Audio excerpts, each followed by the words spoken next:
Hey, what's going on, guys? Thanks for checking out the channel. Tobin here with you. The Tobin Leroy radio show now streaming live from 10 a.m. to 2 p.m. Check it out on the 560 WQM YouTube channel. Also, new Porpez pod is going to be coming out tomorrow, so check that out as well. Mike McDaniel, he is talking at the Combine. Covered a lot of stuff at the NFL Combine today, but we will start off with his comments about Tua Tagovailoa and what the Miami Dolphins are going to do with that fifth-year option.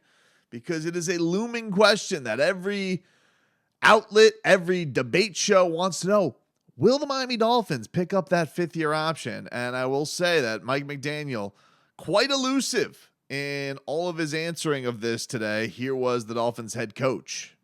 Well, I think, like any other player, you factor in every variable. I think, one thing that when you're talking about those types of decisions, I think it's important to recognize that we have a congruence of interest by the Dolphins and the player, Tua, that we both want. Both parties really want him to play at a very high level for a long time for the Miami Dolphins. So, what's the best way to really engineer that or to help manifest that? Well, those are the things that we're kind of weighing in terms of the various options with the same desired end is Tua would like. So you factor in everything as best you can, but that's part of this game that we're all involved in, is there are some unknowns. So you weigh those and you press forward and make the best decision possible for the organization. All right, so there you have it. Mike McDaniel on the Tua fifth-year option. A lot of words, not a lot of clarity on it, other than, listen, we want Tua to obviously be our quarterback for a long time. They're going to try and do it in the best method possible. Every organization wants to try to do things for the best price that they can, and if they do feel like this is a benefit for them to hold it off, I think they would have to. I do understand the red flag if it is not there. If you truly feel like Tua has these major health concerns in front of him and they do not pick up the fifth-year option, I think that does signal something. I think it more concerned of his health, his durability, than it is his ability to play. I think that this coach has shown a very deep confidence in his quarterback. Big reason he has the job is because of that quarterback. He was brought here to try and make something out of him. He was the essential, how can you fix this? How can you be plan B? Mike McDaniel didn't have any other interviews with any other teams. This was the particular situation he came for. So I do think that he has a lot of belief in that QB, because I do think that in a lot of ways, I think Mike McDaniel realizes that his coaching success is tied to Tua's success. And whatever he can turn Tua into is going to be a reflection on how long he'll be head coach. Now, does any of that mean that they'll, cut bait on Tua after this year? I don't know. My thinking of it is, look, I think when the guy's healthy, he's shown that he's a good quarterback. I think that this team and over his career has even shown that they win a lot more games with him in there than they do when he's not there. And I don't like the options that are out there. Derek, you see what the Jets are going with their flirtation of Derek Carr. And, all right, some people are into going all in and pushing the chips in on an Aaron Rodgers. I am not. I think that comes with a lot of baggage. It's a lot of money. I don't think it's that guarantee that you're going to necessarily go far. Same thing with Derek Carr. Everybody thought that this was going to be the most amazing division quarterback-wise in the AFC West this year, and it was not. Especially, I think that you look at Denver and you look at Las Vegas and what they turned into this year, and it was not this vaunted juggernaut that everybody made it out to be. Now, on the other side of that, you look at this division and you can look at Buffalo and say, hey, listen, maybe things don't go as perfect this year. Now, I know everybody wants to crown their ass, shout out to the late Denny Green, but, maybe the Bills are who we thought they were. Maybe they are always going to show up short, and maybe this is the year where the window just closes that much more. I think personally that this coach and this front office is going to believe in their quarterback for a couple of reasons. I do think that, one, quarterback can get expensive. This is what we're seeing. We're seeing this right now with the Daniel Jones market, right? Like the Giants, some of the numbers out there are crazy, but they're in a situation, they declined his option. Now they're in a spot where they have to be negotiating with their young quarterback, and maybe they still don't quite know. And if he was under contract, they would be in a spot where it'd be like, you know what? We can kick the tire. We got one more year to put on this. And everybody's going to say, well, you could always franchise him. I get it, but the franchise tag is going to be a lot more money. And so the doomsday scenario is, okay, you go through this year. Tua is absolutely at a point where he cannot play football next year. What are the odds of that? As opposed to, all right, maybe Tua didn't live up to the hype quite as much, but it's not like we got to pay him a boatload next year. And then there could be the ultimate scenario, which is Tua's awesome. Tua was healthy this year. Tua led the Dolphins very deep, and also you got him under contract next year, and then you can franchise him after that. So, I don't know. For me, I just look at it, and I feel like the pros outweigh the cons when it comes to just picking up the option on somebody. It just gives you that leeway. It gives you a little bit more time. You don't necessarily have to go the route of franchising or going long-term right away. Like, this is the beauty of having that option for me. And I think that, the quarterback prices can get a little bit screwy. Some guys are going to get wildly overpaid, and, at the number that he's going to be at, pretty reasonable. So, but I get it. They also talked about the time factor and said that they're not going to rush it. What is today's date? It's in February. What's our deadline? So we'd probably be best served to utilize the time. That's kind of the way we're approaching it. But that doesn't mean that we're spending any long period of time not discussing it. This is something that Chris and I have been working through and will continue to work through. I'm sure that they have all that stuff that they're going to go through and work through. And then also, react to like, what is everybody else's play on this? What is the point? What is the point in making a decision on it when we have basically 2 months to make the decision? It doesn't affect anything, doesn't affect cap, doesn't affect any of this stuff. We just got to decide by, I think it's May 1st is the date. I think everybody's going to get a little crazy, but I get it because I think for me, it's going to be one of those things where it's like, oh, it happens. And I think it's going to happen just based on how they talked about it, just how they talked about Tua coming out of it, Tua being out of concussion protocol now, how Tua played this year, how he runs this system. People can say, Tua, system quarterback, franchise quarterback. Say what you want, but it's not like the Dolphins don't have the weapons around him, and it's not like they don't have a coach who has a system where it works for him. Those are types of things where I would worry about it if you were building from scratch. If you were a Justin Fields in Chicago, it's like, well, he has nothing around him. Nah, Tua's not in that situation. He has elite receivers around him. He has a coach that believes in him. He has now an actual system that he can stick with for multiple years in a row. So for me, I look at that and I'm like, it's not too daunting a thing if you want to say system quarterback, franchise quarterback, whatever. It's all set up for him here, right? You don't think that a bunch of I remember being at joint practices last year with the Philadelphia Eagles media. They were all, mother bleeping Jalen Hurts coming into the year saying that he was a system quarterback and that he wasn't good enough for their team. And look at them. They were, a mouse fart away from winning the damn Super Bowl. So I think we all have to realize that, like, that whole system quarterback thing, I get it when it's like a guy who maybe doesn't have a ceiling or doesn't look like he's going anywhere, has been in the league for a long time, a Chad Pennington, people say Kirk Cousins is a system quarterback. These labels that we put on guys, but if your own guy is in the franchise and has a coach whose offense he seems to execute well and also has weapons around him that speak to his strengths and play to his strengths, I don't really understand what the problem is there. It seems like a semantics battle that really doesn't matter a whole lot. I think that people are getting a little nutty with that.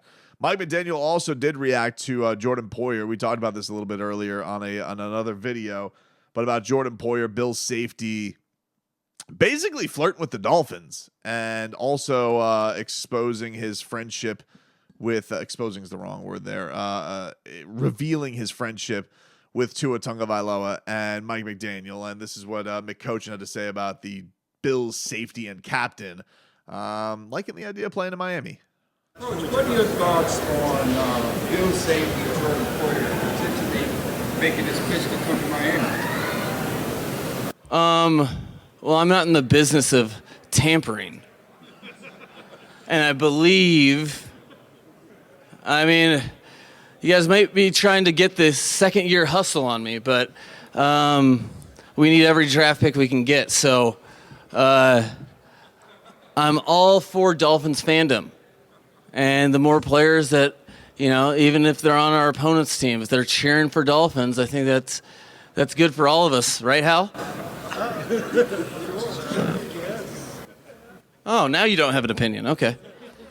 Listen, Hal didn't have anything to say about that. I don't know what's going on there. But yeah, look, he's not going to get busted for nothing, as it is with having Jordan Poyer interest in the Dolphins. But it is interesting. I kind of chalk up the Jordan Poyer thing because it's not the biggest position of need for the Dolphins. A lot like I do the Caleb Williams thing with the Heisman Trophy winner wanting to be down here. It's like, look, the fact that you have all these high-profile guys recognizing that Miami looks like a pretty fun place to play and thinks that they can help, young, old, decade-long veteran in the league, guy who's about to enter the league next year, pretty cool that you have all these people who are looking at Miami and seemingly liking what the Dolphins are cooking up over here. That is the exciting thing about that. But finally, I want to get to this. So I had to, I was dying and hoping somebody was going to ask Mike McDaniel about Tua Tagovailoa taking judo. But Mike McDaniel has made an interesting revelation. Tua, Dolphins quarterback, is in fact not taking judo. He's taking jiu-jitsu. He's not taking the martial arts that Tua said that he was. He was confused, apparently, and so he is taking jiu-jitsu. He is, which, by the way, learning to fall. My son is in jiu-jitsu. Tommy, get over here. Tommy is in jiu-jitsu, and the first thing that they teach you in jiu-jitsu, you had to learn how to fall, right? Yeah. Works for him. It works. It's going to work for Tua. So here is Mike McDaniel on Tua taking jiu-jitsu. Jiu-jitsu. Okay. Yeah. Was that something that the team kind of facilitated, you and others? Or just kind of... Yeah, no, it's something that we had various ideas, some of which I won't repeat because they weren't as good as that one. And we were willing to go to any length. However, him getting invested in it, and and really talking to him and hearing how the trainers invested in him and how he was really into it and getting good residuals from it. We feel very comfortable in terms of this being able to best prepare him for things that he hasn't otherwise been able to prepare for. That it's something that, like a follow through throwing motion, it's something that we're trying to train, and he's 100% all in, attacking it with vigor and exuberance. And he was a former boxer, so he has all the tools to beat you up if you say bad things about him. We find out Tua, first of all, former boxer, which is kind of badass. I didn't know that about Tua. In fact, makes me remind of the great David Tua. And I believe Tua has put up some of his videos before of his motivational stuff. His stuff on social media is really cool. And the type of power this guy had as a heavyweight was very, very interesting. Very, very exciting to see him fight back in the day. If you haven't seen David Tua fights, I recommend checking it out on social media. But getting from David Tua to Tua Tagovailoa, that is an interesting thing. The fact that he is going into jiu-jitsu. What I actually think is it's definitely a more, I would say, common martial arts. I was wondering, I'm like, who even teaches judo around here? That's kind of an odd thing. You don't have a ton of people who are judo practitioners who like going to mixed martial arts, which is where you guys who know the channel, the crossroads that I go through. Although I did ask Jorge Masvidal he thought that judo was going to be a good thing for him to learn. Awesome. Now, I don't know if you heard, but the quarterback, Tua, he had concussion issues this year, and he apparently is going to do judo to try and learn to fall, to control his body. What do you think of this strategy? Do you think this is something that could help, like a martial art, being able to help him avoid falling weird? Great question. Judo would definitely help because these guys, when you're at that level of judo, they're breaking like falls that could like break your body, your arm. So in judo, you can generate a lot of impact with that gi and a lot of torque. These guys are spinning you on their hip and on their core, and then they're projecting that energy to the ground. So if you don't know how to like catch the land, a common break in judo at that level is like the sternum break. Just imagine how much that sucks. You're out for like 6 to 8 months minimum. You know, if this shoulder right here breaks your sternum right there, and that sucks, man. I've seen it happen in numerous judo matches, or even the ribs popping out of place. So you have to learn how to gracefully fall. So I definitely think it's a great idea. Why not? And you know, the type of connections that he has, I'm sure, in money, he could reach out to me. He will hire whoever he's reaching out to. He'll have the proper guy, I'm sure, in front of him teaching judo and how to break falls. And then after he does that for some time, he can go into wrestling because we break it a little different in wrestling.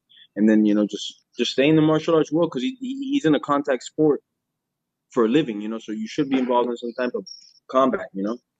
Gilbert, we know you're a Monster Dolphins fan. Since we've last talked to you, we have learned that Tua Tagovailoa is apparently going to take judo to help him learn to fall, to help, I guess, avoid concussion. Is this a ridiculous idea? Is this a smart idea? What does Gilbert Burns think about the Dolphins quarterback taking judo to learn how to fall and avoid concussions? Man. It's is okay. That for real? Is that for real? That's what he says, dude. He says he's taking judo. Wow. Yeah, exactly. He got to come and train with us. I can help him how to fall, get back up, front rows. Wow, it's not a bad thing, but I think that's the first lesson that you learn when you do jiu-jitsu and judo. First day, your first class, you're learning how to fall so you don't get injured, don't break your arm. But in judo, you don't have like 3 guys running after you, you know, and so it's a little bit different approach. But yeah. And Gilbert Burns, who is a world champion BJJ artist, he had said that he wasn't quite sure on that, but I think if I told him that he was taking jiu-jitsu, now I'm not going to sit here and act like I'm a cross between Royce Gracie and Ronda Rousey in a battle of jiu-jitsu versus judo. My very layman's differences: judo is more standing, deals with a lot of throws down. You're more on your feet, whereas jiu-jitsu, it's a lot of groundwork. While there are submissions in both and takedowns in both and all that type of stuff, you're more upright in judo, which is why I think a lot of people you don't see a ton of MMA people, although there are some: Hector Lombard, Kayla Harrison, Ronda Rousey, who have been able to have this crossover and do really great things. Most people, you know, go down the route of being jiu-jitsu practitioners who go into UFC because, you know, obviously Royce Gracie, the OG, coming in there and everybody's like, what is this? So anyway, that was way too nerdy for all of you. I loved everything that Mike McDaniel had to say about that, though. Tua, he'll kick your ass.